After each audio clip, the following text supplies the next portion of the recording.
묘 선생 나왔네. 노크 좀 하고 들어오라니. 그 어짜 너 지금 뭐 한 거야? 뒤로 걷는 강아지는 처음 본 건가? 봤을 리가 없잖아. 이렇게 등장할 수도 있는데. 조금 무서워지려고 하는데 그만하면 안 될까? 말하는 고양이나 강아지도 있는데 이런 것쯤이야.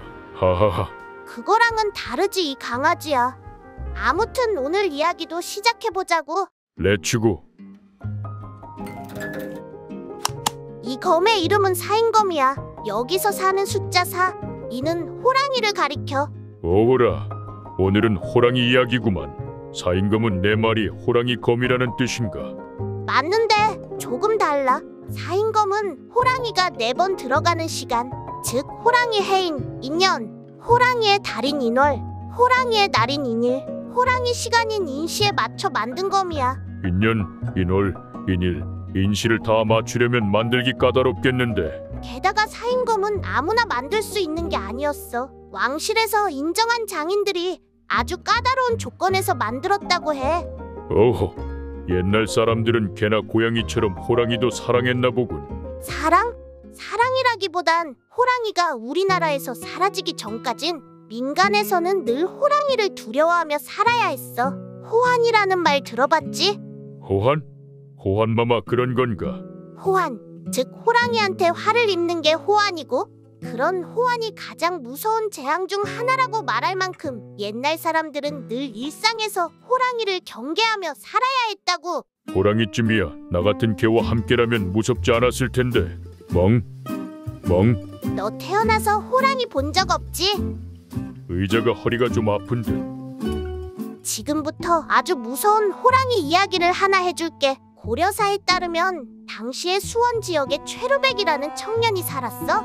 어느 날 최루백의 집으로 사람들이 다급하게 찾아왔지. 옷이 멀쩡한 사람이 없었고 다들 여기저기 다치고 피를 흘리는 사람도 있었어. 무슨 일이지? 최루백은 그 일행 중에 자신의 아버지만 없다는 것을 알아채고는 직감했어.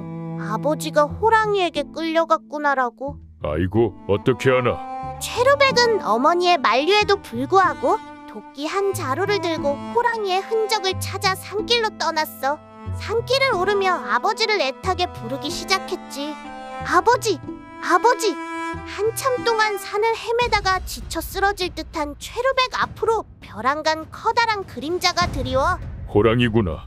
최루백은 커다란 바위 위에서 자신을 노려보고 있는 호랑이를 보게 돼. 아버지는? 최루백의 아버지는 어디 있지? 최루백의 아버지 최상전은 이미 호랑이에게 화를 당한 뒤였어. 최루백은 아버지를 잃은 슬픔과 호랑이에 대한 분노에 휩싸여서 호랑이에게 이렇게 말을 해. 네가 나의 아버지를 잡아먹었으니 나도 너를 잡아먹겠다. 그리곤 호랑이를 단숨에 도끼로 내리쳤고 호랑이는 그 자리에서 꼼짝도 못하고 죽어버렸대. 본인도 무서웠을 텐데 아버지를 얼마나 아꼈으면 두려움도 잊었을까?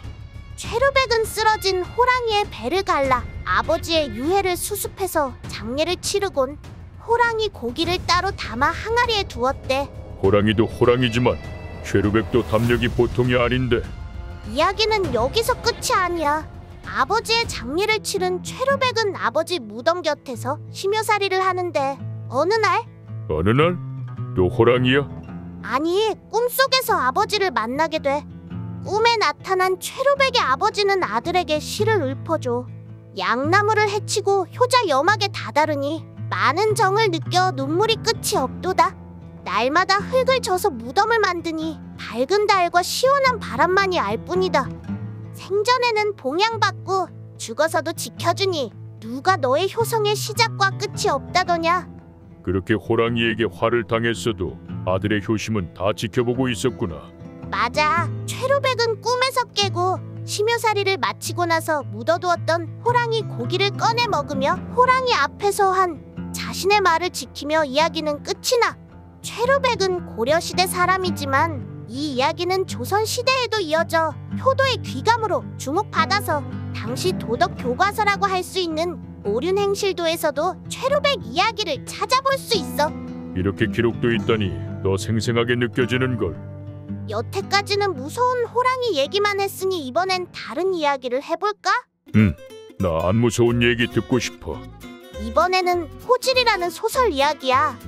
옛날에 대호라는 호랑이가 살았어. 이번엔 호랑이가 주인공이구나. 어느 날 대호가 배가 고파 먹이를 찾다가 사람들이 사는 마을 주변까지 내려오게 된 거야. 아이고, 누가 또 화를 입겠구나. 끝까지 들어봐. 대호가 마을 입구에 다다랐는데 마침 대호 앞에 북곽이라는 당시 마을에서 명망 높은 선비가 온몸에 똥을 뒤집어 쓴 채로 나타났대. 명망 높은 선비가 똥은 왜? 볼일을 보다가 발을 헛디딘 건가? 먹이를 찾아 내려온 대호마저도 그게 궁금했나 봐.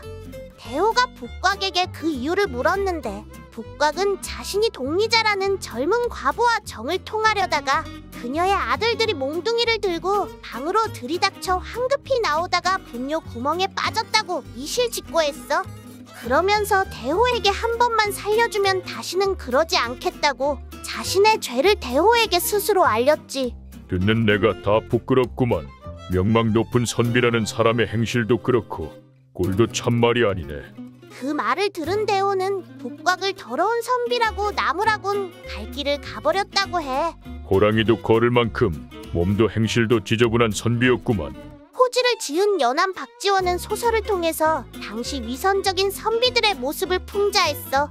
옛날 사람들은 사임금을 만들어 호랑이에게 기운을 받기도 했고 최루백처럼 호랑이를 혼내주기도 했고 북곽 선생처럼 호랑이를 두려워하며 살았구만. 정리하는 실력이 제법인걸?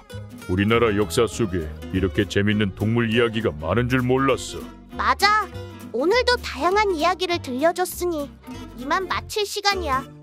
이렇게 재밌는 이야기를 나만 알고 있을 수 없지. 묘 선생이 재밌는 이야기를 해준다고 다른 강아지들한테 소문내줄게. 귀찮아지니까 제발 그러지 마. 덕분에 재밌었어. 에휴. 여러분도 다음에 봐요.